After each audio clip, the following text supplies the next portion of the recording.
You ever own a car only to find out later on TikTok or on YouTube or somewhere that the car could do some really cool trick that you didn't even know about? Well, today, we're gonna go over some tips and tricks on the 2025 Honda Civic. So you don't own this thing for a year only to go, damn, I didn't even know it could do that. So let's hop on in.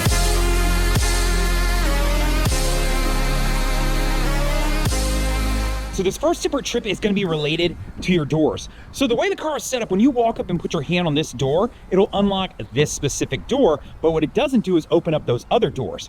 Now, that's not a big deal, but if it's raining or cold outside or just bad weather in general, how nice would it be if you could touch your door handle and it unlocked all the doors?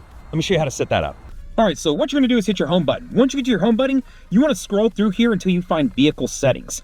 Now, under vehicle settings, you are gonna scroll down until you see keyless access setup. Right, so we're gonna scroll down and say keyless access setup. Now, once we're in here, we want door unlock mode. So we're gonna select that.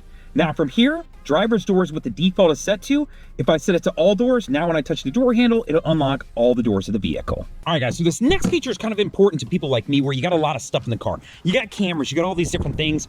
You get out of your car, you shut the door, you walk into the store, you go into the house, you go wherever you're going, and then you go, oh my God, I don't know if I locked the doors. So what do? You have to walk back out of the store until you can get close enough to either hit this and make sure that it locks, or you gotta walk all the way back up and touch the door handle to feel better. Well, there's a way to set it up where when you get 10 feet from the door, it'll automatically lock the doors. Check this out.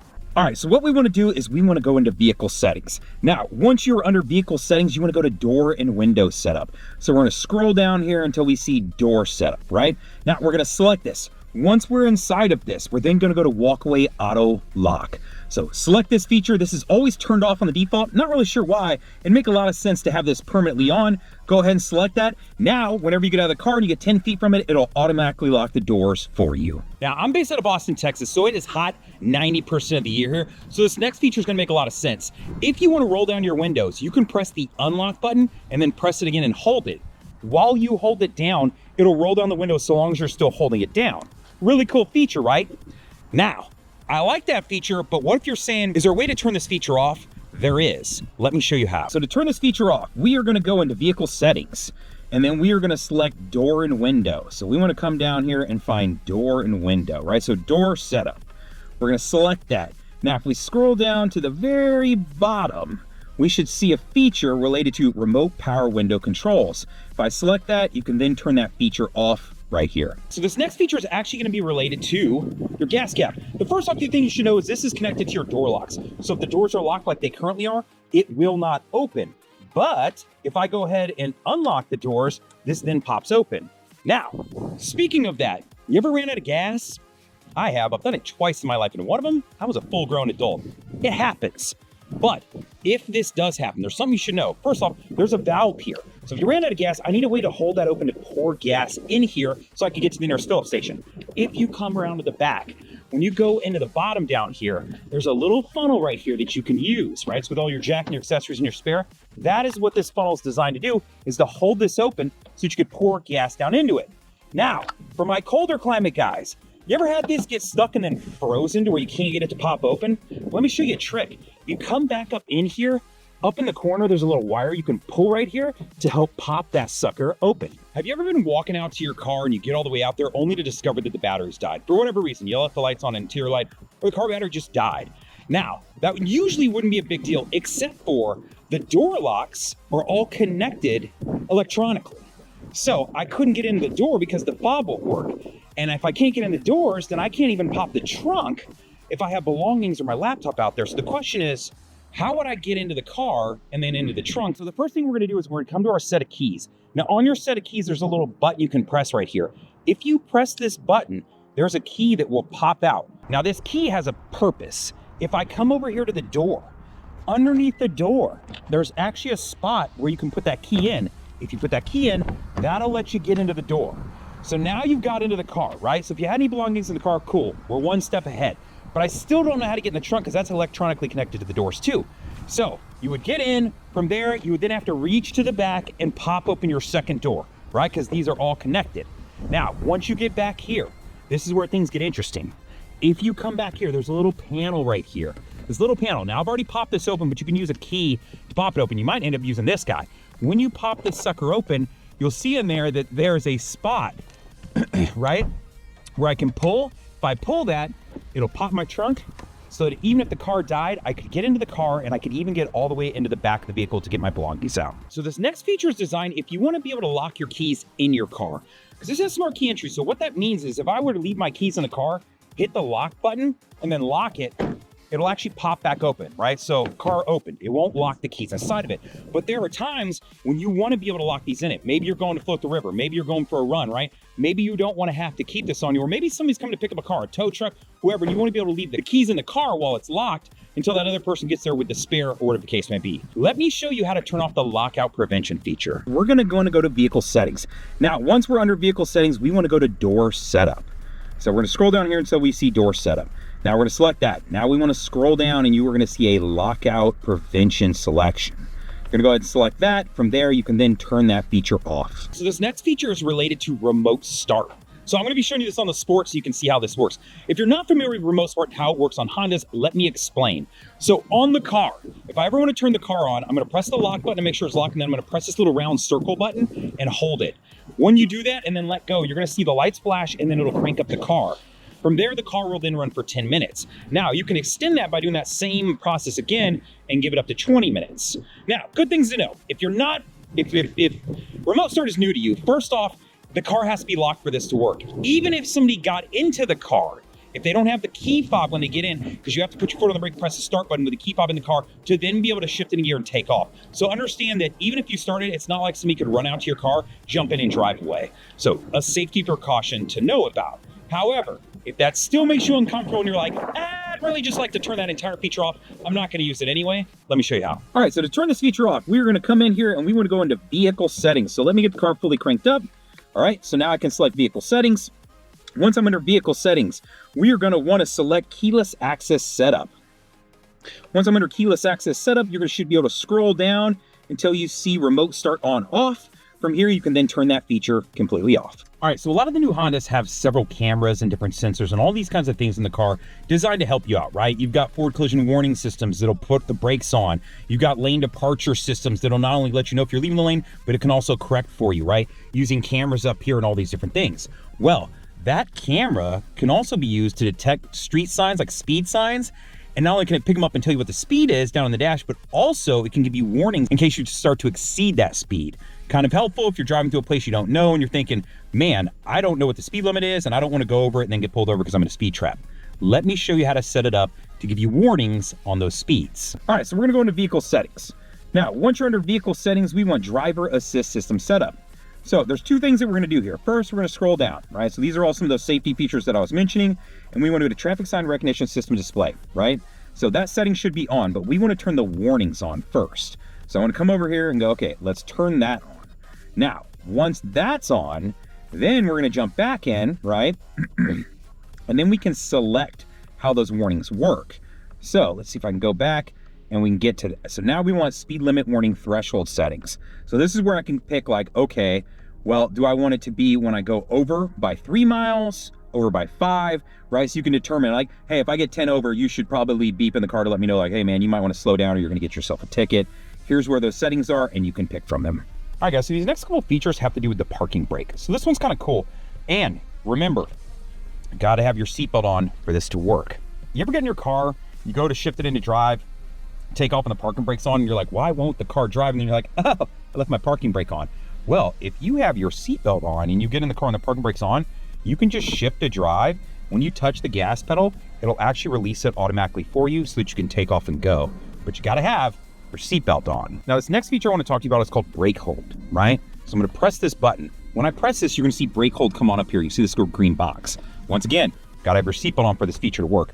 What this is designed to do is if I move into drive, it'll say hold. While it's holding, it'll hold the brake for me. So you can see I'm no longer touching any of the pedals, but we're not moving. So if I'm in stop and go traffic, I can move up 5 feet. And then once I move up, I come to a stop, it'll hold it again for me and I can take my foot off. So it's kind of a convenience feature. Works good for like drive-through windows and things like that. If you take your seatbelt off using this particular feature, it'll actually do something really cool. It'll engage the parking brake automatically so that you don't accidentally roll into something. So that way, if you were up at the bank teller or whatever it is and you couldn't reach, and you had to take off your seatbelt to reach the item that you needed, it wouldn't let the car roll, through the drive. All right, so these next couple tips or tricks are going to be related to Apple CarPlay and Android Auto. I have got my Google Pixel 7 hooked up, right? So I'm using Android Auto. But I want to walk you through this. First off, it's a wired connection to this car. Understand the only one that doesn't have a wired connection is that very top end model. So some different customizations. The first thing I'll point out is the map is here, and of course you have like some of your details over here. Understand that you can rotate that stuff. If you come in here, you can go down to the settings button and then come down so I can show you where this is at. So if you come on down here, you can go to change layout. From here, you can switch that.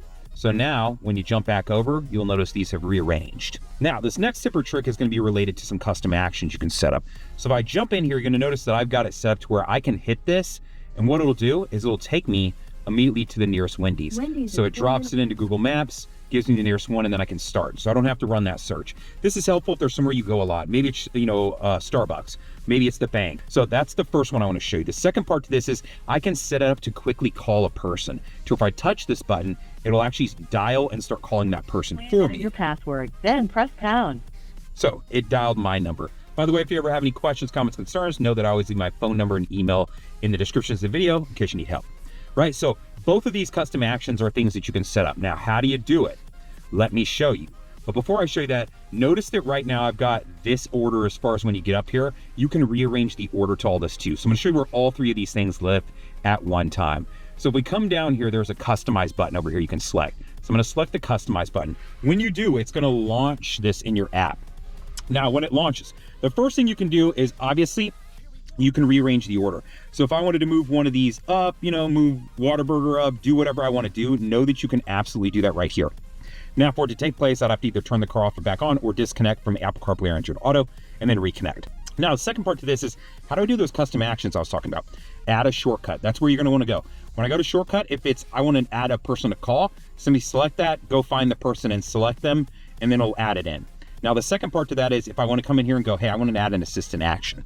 So the first thing it's going to ask for is the command, right? So drive to nearest gas station, and then I can label that gas station. Now, after that, I can actually test the command if I want. Now, if I'm confident that that'll work, I can go ahead and just create the shortcut. Now, once I've created it, it'll drop it down at the very bottom. So you're going to have to go find that thing and move it all the way up to the top. Now, once you've done that, you got to turn the car off, turn it back on, and all these changes will take place. So let's do that. All right, so now that I've made those changes, we're going to jump back in here, and it's going to pull up, and you're going to see it's added in the gas station to where I can select it. It'll drop in that command for me and then start taking me to the nearest gas station. And then you can also see what I rearranged. I added in my calendar and moved some stuff around. That has all taken place too. So just a couple quick tips or tricks related to Apple CarPlay and Android Auto. Now you're gonna notice that I have this entire other screen and it's got all these different things going on. And it's got a lot of icons down here that you can't take advantage of using Apple CarPlay or Android Auto. Things like YouTube, YouTube TV, Spotify, Disney Plus, Netflix, right? I have this plethora of different things that I can jump into, and I've got all these apps, and I've even got the Play Store to where I can go download apps. So let's talk about what this is and how I'm using it. So what this is the AI Box Ultra. So I've actually reviewed a handful of different boxes for these guys, and this is the most recent one they sent me out. The basics to what these do is it basically turns your screen here into a tablet. So it allows you to download any app you want and it stores it to the box. What's cool about this is it gives you access to things like Netflix and Amazon Prime and all these different streaming services and different things that you can use that you couldn't use before. But additionally, when I jump into other apps like Spotify, it gives me like the full version. Like if you open it up on your phone or your tablet, right? It's not gonna force me to search by voice command. It's gonna allow me to type in a search. Let's say I jump into this artist right here. It's gonna present me with the entire, like, all the most popular songs, the discography, what they're on, right? Featured artists that are kind of like them, like the fully unlocked version of this. So the same way if I was on a tablet or I was on my laptop and I was messing with this is essentially what you start to get access to. Let's say I wanted to open up Disney Plus, right? But I also wanted to have something secondarily running with it. Maybe I want to split the screen. I could come in here and I could split the screen with Spotify. I don't know why I'd want to do that, but know that you can. Now, I've made reviews on other boxes. I'll throw the link that's in the description, but additionally, I will throw a link to where you can buy this. I'm an affiliate. Check it out on their website. Look at some of their other boxes. If you want to see some other reviews I've done, you can check those out as well. This last tip or trick is going to be related to doing maintenance on your vehicle. Maybe you own a Honda, maybe you own other vehicles, and this is a really cool place to find help, right? So for the sake of this, I'm going to show you Hondas. So I'm going to come down here and I'm going to select the Honda. Now, once I get into Hondas, I can go find the year, the make, all of that. So for the sake of this, we're going to go Civics. Now it goes all the way up to the 2019 Civic, so I don't have the brand newest generation, but understand as this ages, it will be there. So let's say I select this and I just want to know how to do something, or I want reviews. Maybe I'm thinking about buying one for my kiddo, right? Hey, I'm thinking about buying this car. for a kid, I want to get him a pre-owned one, this is a good place to go look. But also, how do I do some of the basics? Like, how do I replace an air filter in the cabin? Well, here's a quick video that'll show you how to do that.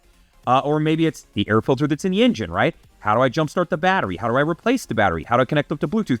All these different things that exist here along with reviews. So a really great resource to help you out either on the current cars that you own, older cars that you own, maybe cars that you're considering buying if they're pre-owned. So take advantage of this, know that it exists. Hey, so we made it through all my tips and tricks on the 2025 Honda Civic. Hopefully this helps out. I want to ask you for a couple favors. One, please leave a comment. Let me know what you think. Or if you feel like I missed a tip or trick, or if you've got a really cool one that you found and you want to share, I'm always open to new information. 2, I hope you like the video. I like to think that it's pretty helpful. 3, I hope that you'll subscribe to the channel so when I make other videos like this related to any kind of Honda or how they compare to other vehicles, you'll get it. And then 4, I hope you share the video, man. If you got a friend who owns a Honda Civic or someone who's shopping for one, why not share this so that they'll understand kind of, hey, what is this car capable of if you're considering buying it? Or if you already own it, hey, man, why not know some cool stuff that it can do? All right, then, guys, talk to you later.